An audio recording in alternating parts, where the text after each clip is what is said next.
Hello friends, welcome back to my channel. Friends, आज की इस वीडियो में हम स्टडी करेंगे एचपीएसएससी के प्रीवियस पेपर के हिस्ट्री के most important question full explanation के साथ। तो फ्रेंड्स, वीडियो के अंत तक बने रहें क्योंकि आने वाले जुआ आईटी, एचपी पुलिस, टैट तथा अन्य सभी कॉम्पिटिटिव एग्जाम्स के लिए इस वीडियो से आपको काफ़ी ज़्यादा हेल्प मिल सकती है। और फ्रेंड्स, वीडियो अच्छी लगी तो प्लीज़ उसे लाइक, शेयर और साथ में चैनल को भी जरूर सब्सक्राइब कर दें। तो चलिए फ्रेंड्स, शुरू करते हैं आज की वीडियो। तो देखिए फ्रेंड्स, ये है एचपीएसएससी का प्रीवियस पेपर। हिस्ट्री के काफ़ी इंपॉर्टेंट क्वेश्चन इस एग्जाम में पूछे गए थे, तो वीडियो के अंत तक बने रहें। क्वेश्चन नंबर 99 है, उपनिषद आर बुक्स ऑन। उपनिषद पुस्तकें हैं। ऑप्शन देखिए, फिलॉसफी, लॉ, रिलीजन या योग। तो फ्रेंड्स, राइट आंसर होगा फिलॉसफी, तत्व ज्ञान। ए वाला देखिए राइट आंसर है। उपनिषद पुस्तकें हैं तत्व ज्ञान की, फिलॉसफी की। देखिए फ्रेंड्स, उपनिषद का अर्थ उस विद्या से है जो गुरु के समीप बैठकर एकांत में सीखी जाती है। यानी कि उपनिषद का अर्थ है गुरु के समीप बैठकर सीखने वाली विद्या से। और उपनिषदों की संख्या 108 है। कितनी है? 108। इन्हें वेदांत भी कहते हैं। और भारत का सूत्र वाक्य सत्यमेव जयते ये लिया गया है मुंडको उपनिषद से। तो फ्रेंड्स, सत्यमेव जयते जो लिया गया है ये लिया गया है मुंडको उपनिषद से। और हिंदुओं की जो पहली लॉ बुक है वो है मनुस्मृति। और हिंदुओं की पहली रिलीजन बुक जो है वो है ऋग्वेद। और पहली जो योगा बुक है वो है योग सूत्र ऑफ पतंजलि। और इसी के साथ फ्रेंड्स, यदि आप HP junior office assistant post को 939 और एचपी कांस्टेबल के रिटर्न एग्जाम की कंप्लीट स्टडी करना चाहते हैं तो आप परीक्षा एप्लीकेशन को डाउनलोड कीजिए। बहुत बड़ी एप्लीकेशन है जिसका लिंक हमने डिस्क्रिप्शन में दिया हुआ है। आप हमारे इस प्रोमो कोड ESC50 को यूज़ करके टेस्ट सीरीज को 50% डिस्काउंट के साथ बाई कर सकते हैं। तो फ्रेंड्स, जल्दी से परीक्षा एप्लीकेशन को डाउनलोड कीजिए हमारे इस कोड को यूज़ करके।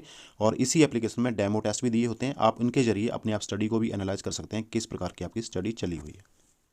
Next question, who founded Pataliputra? किसने पाटलिपुत्र को स्थापित किया? ऑप्शन देखिए, उदयन, अशोक, बिंबिसार या महापद्मानंद। तो फ्रेंड्स, राइट आंसर होगा उदयन। ए वाला देखिए यहाँ राइट आंसर है। फ्रेंड्स, पाटलिपुत्र की स्थापना 490 बीसी में कब हुई थी? 490 बीसी में अजातशत्रु के पुत्र उदयन ने की थी, जो हर्यंक वंश का शासक था। तो उदयन जो था ये अजातशत्रु का पुत्र था और यह हर्यंक वंश का शासक था। और पटना का पुराना नाम पाटलिपुत्र था। देखिए अशोक के बारे में, अशोक मौर्य साम्राज्य का तीसरा सबसे महान शासक था। उसने सांची के स्तूप का निर्माण किया था और कलिंग युद्ध के बाद उसने बौद्ध धर्म जो था वो ग्रहण कर लिया था। आगे देखिए बिंबिसार के बारे में, हर्यंक वंश की स्थापना की थी बिंबिसार ने। वह हर्यंक वंश का पहला शासक था और अजातशत्रु बिंबिसार का पुत्र था। तो अजातशत्रु जो था वो ये बिंबिसार का पुत्र था और उसने अपने ही पिता बिंबिसार की हत्या कर दी थी। और अजातशत्रु का उपनाम जो था वो था कुणिक। कई बार ये एग्जाम में क्वेश्चन आ चुका है, कुणिक किसका उपनाम था? तो ये था अजातशत्रु का। और अजातशत्रु बिंबिसार का पुत्र था और अजातशत्रु का पुत्र था उदयन। तो जिस प्रकार अजातशत्रु ने अपने पिता बिंबिसार की हत्या कर दी थी, उसी प्रकार अजातशत्रु के पुत्र उदयन ने भी अपने पिता अजातशत्रु की हत्या कर दी थी। आगे देखिए फ्रेंड्स, महापद्मानंद, नंद वंश की स्थापना की थी महापद्मानंद ने। और इनका जो असली नाम था वो था उग्रसेन। क्या नाम था इनका? Ugrasen. Next question, the first Buddhist council was held at? पहली बौद्ध परिषद आयोजित हुई थी। देखिए इंपॉर्टेंट क्वेश्चन है। बौद्ध संगीतियों से हर बार एग्जाम में क्वेश्चन पूछे जाते हैं। तो 4 बौद्ध संगीतियाँ थी, ये आपको पता होनी चाहिए सभी को। तो देखिए पहली बौद्ध संगीति ये आयोजित हुई थी फ्रेंड्स राजगृह में। कहाँ? तो सी वाला ये हमारा राइट आंसर हो। पहली बौद्ध संगीति का आयोजन हुआ था राजगृह में और अजातशत्रु के शासनकाल में। किसके शासनकाल में? अजातशत्रु के शासनकाल में। और इसके जो अध्यक्ष थे वो थे महाकश्यप।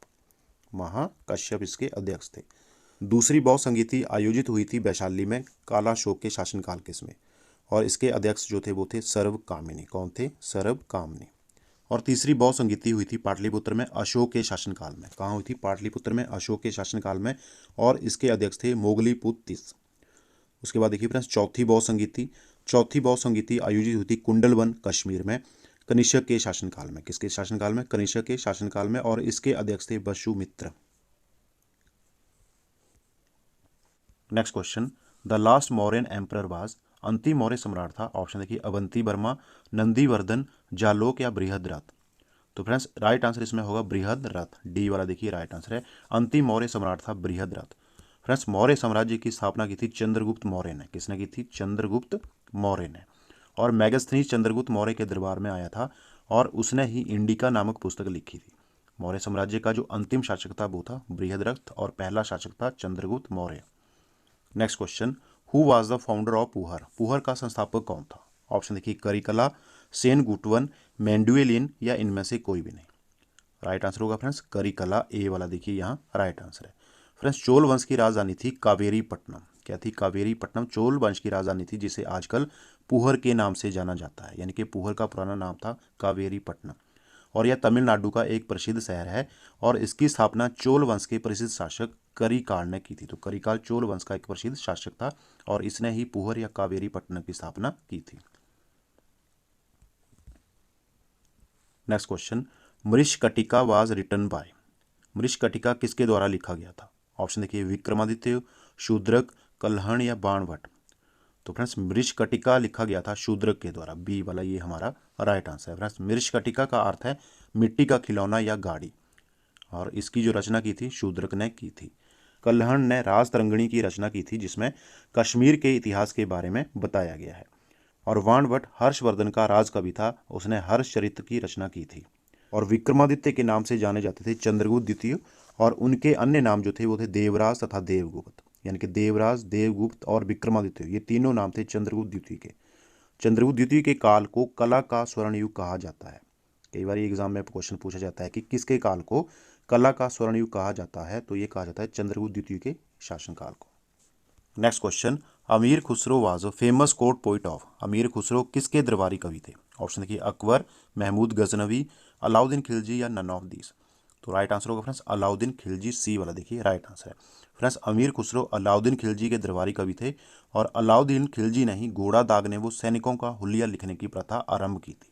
तो घोड़ा दागने और सैनिकों का हुलिया लिखने की प्रथा शुरू की थी अलाउद्दीन खिलजी ने। उसके बाद अकबर के बारे में देखिए फ्रेंड्स, पानीपत का जो दूसरा युद्ध हुआ था 1556 में हुआ था। कब हुआ था ये? 1556 में।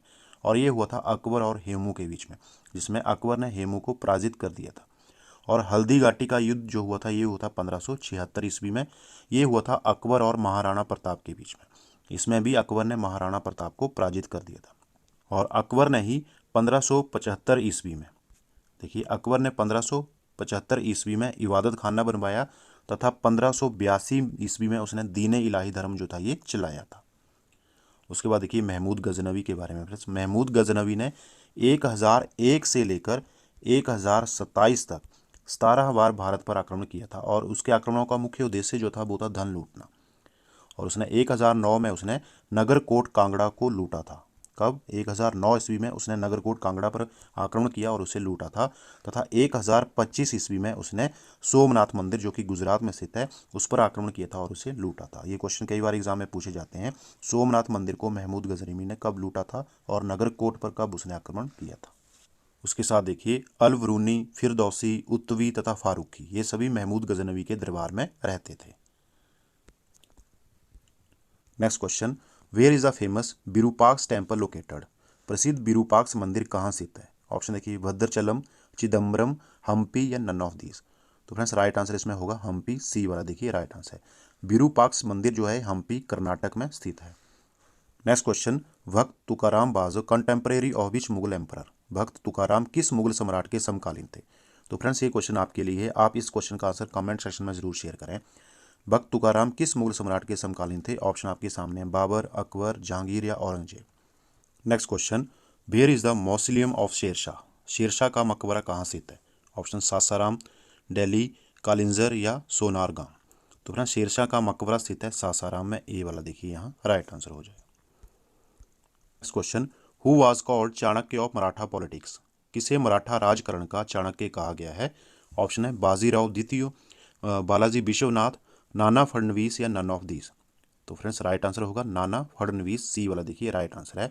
नाना फडणवीस को मराठा राजकरण का चाणक्य तथा मैकियावली कहा जाता था। मराठा राजकरण का चाणक्य भी और मैकियावली ये कहा जाता था नाना फडणवीस को। इसी के साथ देखिए फ्रेंड्स जो बाजीराव प्रथम थे उनको लड़ाकू पेशवा और हिंदू शक्ति का अवतार कहा जाता था। लड़ाकू पेशवा और हिंदू शक्ति का अवतार ये कहा जाता था बाजीराव प्रथम को। और मराठा साम्राज्य का अंतिम पेशवा बाजीराव द्वितीय था। ये जो बाजीराव द्वितीय थे ये मराठा साम्राज्य के अंतिम पेशवा थे। और मराठा साम्राज्य का दूसरा जो संस्थापक माना जाता था ये माना जाता था बालाजी विश्वनाथ को। मराठा साम्राज्य का दूसरा संस्थापक बालाजी विश्वनाथ को कहा जाता था। Next question, the successor of Maharaja Ranjit Singh was. Maharaja Ranjit Singh के वारिस कौन थे? फ्रेंड्स राइट आंसर इसमें होगा खड़ग सिंह। महाराजा रणजीत सिंह के वारिस थे खड़ग सिंह, ए वाला ये राइट आंसर हो जाएगा। Next question, who was associated with Ryotwari settlement of Madras. Madras के रैतबाड़ी व्यवस्था के साथ कौन जुड़ा हुआ था? ऑप्शन देखिए, मालकम, मेटकाल्फे, मुनरो या एल्फिस्टन। तो फ्रेंड्स मद्रास की रैतबाड़ी व्यवस्था के साथ जुड़ा था मुनरो, सी वाला देखिए राइट आंसर होगा। फ्रेंड्स रैतबाड़ी का जन्मदाता थॉमस मुनरो तथा कैप्टन रीड को माना जाता है। किन्हें माना जाता है? थॉमस मुनरो और कैप्टन रीड को। यह व्यवस्था मद्रास तथा बम्बई प्रेसिडेंसियों में लागू की गई थी और किसान भूमि के बासी स्वामी न बन जाए इसलिए इस व्यवस्था को लागू किया गया था। Next question, who among the following is known as Martin Luther of India. निम्न में से किसे भारत का मार्टिन लूथर कहा जाता है? ऑप्शन देखिए, स्वामी दयानंद सरस्वती, राजा राम मोहन राय, स्वामी विवेकानंद या स्वामी श्रद्धानंद। तो फ्रेंड्स राइट आंसर होगा स्वामी दयानंद सरस्वती, ए वाला देखिए राइट आंसर है। फ्रेंड्स भारत का मार्टिन लूथर किंग कहा जाता था स्वामी दयानंद सरस्वती को।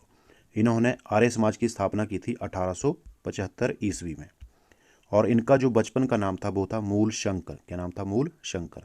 और वेदों की ओर लौटो का ये नारा ये भी स्वामी विवेकानंद ने दिया था और शुद्धि आंदोलन के द्वारा इन्होंने हिंदुओं को वापिस अपने धर्म में आने का एक मौका दिया था। तो शुद्धि आंदोलन जो चलाया था ये भी स्वामी दयानंद सरस्वती ने ही चलाया था। और सत्यार्थ प्रकाश नामक पुस्तक की रचना भी स्वामी दयानंद सरस्वती ने की थी। साथ में देखिए राजा राम मोहन राय। राजा राम मोहन राय ने ब्रह्मा समाज की स्थापना 1828 ईस्वी में कलकत्ता में की थी और राजा राम मोहन राय को भारतीय पुनर्जागरण का जनक, अतीत और भविष्य के मध्य सेतु, भारतीय राष्ट्रवाद का जनक और आधुनिक भारत के पिता के सम्मान प्राप्त हैं। तो यानी कि भारतीय पुनर्जागरण का जनक भी इन्हें कहा जाता था, अतीत और भविष्य के मध्य सेतु, भारतीय राष्ट्रवाद का जनक और आधुनिक भारत के पिता का सम्मान, ये सभी जो थे ये राजा राम मोहन राय को प्राप्त थे। और सुभाष चंद्र बोस ने राजा राम मोहन राय को युग दूत की उपाधि से सम्मानित किया था। तो इन्हें युग दूत जो कहा था ये कहा था सुभाष चंद्र बोस जी ने। उसके बाद देखिए फ्रेंड्स स्वामी विवेकानंद। स्वामी विवेकानंद रामकृष्ण परमहंस के शिष्य थे और इन्होंने 1893 ईस्वी में रामकृष्ण मिशन की स्थापना की थी। और स्वामी विवेकानंद जी का बचपन का नाम था नरेंद्र नाथ दत्त। क्या नाम था? Narendra Nath Datta. Next question, where did the Tebhaga movement occur in 1946। 1946 में तेभागा आंदोलन कहाँ हुआ था? ऑप्शन देखिए, बिहार, पंजाब, गुजरात या बंगाल। तो फ्रेंड्स तेभागा आंदोलन 1946 में बंगाल में हुआ था। यह फसल का 2/3 हिस्सा उत्पीड़न बंटाईदार किसानों को दिलाने का एक आंदोलन था। तो इसमें डी वाला हमारा राइट आंसर होगा, Bengal. Next question, who led the salt Satyagraha with Mahatma Gandhi. Mahatma Gandhi के साथ नमक सत्याग्रह की अगुवाई किसने की थी? ऑप्शन देखिए, एनी बेसेंट, मृदुला साराभाई, मुथु लक्ष्मी या सरोजिनी नायडू। तो फ्रेंड्स राइट आंसर हमारा होगा सरोजिनी नायडू, डी वाला देखिए राइट आंसर है। महात्मा गांधी के साथ नमक सत्याग्रह की अगुवाई की थी सरोजिनी नायडू ने। देखिए सरोजिनी नायडू जो थी इन्हें भारत कोकिला के नाम से भी जाना जाता है। तो भारत की कोकिला किन्हें कहा जाता है? ये कहा जाता है सरोजिनी नायडू को। और फ्रेंड्स सरोजिनी नायडू ही भारत की पहली महिला राज्यपाल बनी थी और ये राज्यपाल बनी थी उत्तर प्रदेश की। तो इसी के साथ फ्रेंड्स आज की वीडियो बस यहीं तक। आई होप कि आपको वीडियो पसंद आई होगी। जल्दी मिलेंगे इसी तरह की नेक्स्ट वीडियो के साथ। तब तक के लिए जय हिंद। Thank you for watching पेशेंशली।